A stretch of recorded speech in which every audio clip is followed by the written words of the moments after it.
Yo, what is going on YouTube? I am Germ here. Today we're back talking about the professional League of Legends offseason once again. The latest and greatest news, rumors, speculation, and all that good stuff going on in the professional League of Legends scene. Today we're on the Twitter account of LEC Wooloo. He, again, is doing this little, kind of just rumor dump from the offseason. Now the offseason's kind of winding down. Most teams are finalized with their rosters and stuff. He just has a couple random extra stories from the offseason, either stuff that didn't work out or stuff that almost worked out or just kind of complete speculative stuff that he was sitting on and kind of wants to get rid of now that it's maybe, not so applicable anymore. But I still do think some of it makes for some really, really interesting stories. First up, we have the fact that Misfits had some interest in No Man's. That one's not that crazy to me. Misfits considered Bwipo and Hylli for its super team. I think that one is pretty interesting. Obviously, for a while, there were some rumors and stuff. I know this seems like forever ago at this point, but dating back maybe like a month or so ago, there were rumors of potentially Hylli leaving, especially once Rekkles left. And then the fact that if Hylli left, Bwipo was maybe going to consider leaving. And there was rumors that they would maybe go to like Vitality. And I had never really heard about them going to Misfits maybe. But I do think this is pretty interesting, pretty crazy one. And would have been really weird just to see Fnatic fall apart in one offseason. Losing Nemesis, losing Rekkles, losing Hylli, losing Bwipo, only having Self-Made left. And while Self-Made would be a very, very nice piece to build around, obviously, I don't think he'd be able to just be a one-man team by himself, and I don't know exactly who they would have been able to fill in the rest of the roster with. It would have been really, really interesting to see. Obviously, Fnatic being one of the biggest teams, the biggest brands, biggest fan bases. If they did have to go into kind of a rebuilding mode, that would have been a little bit weird. Fortunately for Fnatic fans, obviously, they were able to get upset. Their team still looks really, really good going into 2021, and things are looking up, and Misfits is not looking so good. So it worked out well for Fnatic, not so much for Misfits. White Knight was on other teams' shortlist. I think that's a really, really good sign. Hopefully for Astralis fans, that White Knight is going to work out and be good. Again, love that guy's name. Don't think he's going to have that great of a year this year, but obviously other teams were considering him. So some other teams are pretty excited about him, which I think is a good sign. And then finally, one of the bigger stories I want to talk about in this video was the fact that Hans Sama was allowed to talk to G2. Wooloo says this one he's not 100% sure about, but he says that he preferred Rogue, which I don't know. I don't know if I believe that, but G2 100% considered him if not for Rekkles.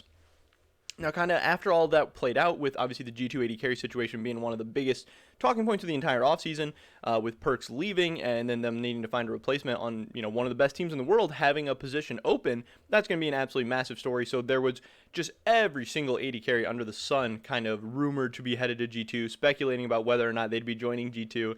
And Hans Sama is obviously a beast, so he was definitely going to be in the conversation as well. I don't necessarily believe that he preferred Rogue, because I don't really know who would prefer to stay in Rogue over G2, unless he really, really likes the organization or his teammates or something. But, G2 is going to be a better place to play, a better chance to win in the short term, and you probably make similar, if not more money as well.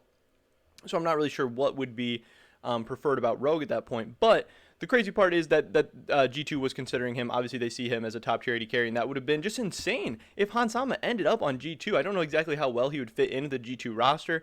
Obviously, I think Rekkles is a little bit better player, probably a little bit better fit, but it would have been interesting. We did hear, I think, on Crackdown, where Carlos was talking about how they were definitely considering upset because they thought Rekkles was going to resign. Initially, they thought Rekkles back to Fnatic was pretty much a done deal. Obviously, they were going to reach out to Rekkles. They wanted to get him. They wanted him to remain as a possibility and as an opportunity, not only to join G2, but to steal him away from Fnatic as well, which, makes G2 better while also making Fnatic worse, which is just an absolutely huge move for G2, trying to remain the top team in the LEC, trying to remain the top brand in the LEC, and trying to take down one of their rivals at the same time. So that move just made so much sense.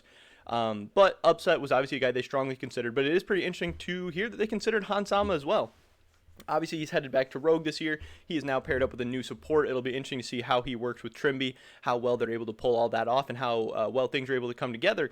But it can't stop us from thinking about, what could have been, what would it have been like if G2 had Hans Sama instead, and as this year plays out, we'll see how good Rekkles does, how well he does, how well Rogue does, because a lot of people are hyped up for Rogue this year too. Some people think they have a chance to be the second best team in the LEC, maybe pass up Fnatic this year, which would be really crazy and would be fun to watch. But yeah, this in this video today was just a couple of these new little random tidbits, random stories that LEC Wooloo is dropping for us. I'm sure we'll be covering some more in the next coming days, because there is a lot of interesting stuff to talk about here, actually, now that, again, the offseason is pretty much done all over the world. Most teams are winding down. Most teams are really finalizing their rosters at the main levels and at the academy levels and stuff like that. So there's not too much craziness going on at this point. We're just kind of waiting for, to get through the holidays and then to get teams together, starting to scrim, all that good stuff, and then starting up these professional seasons. We're all super, super hyped.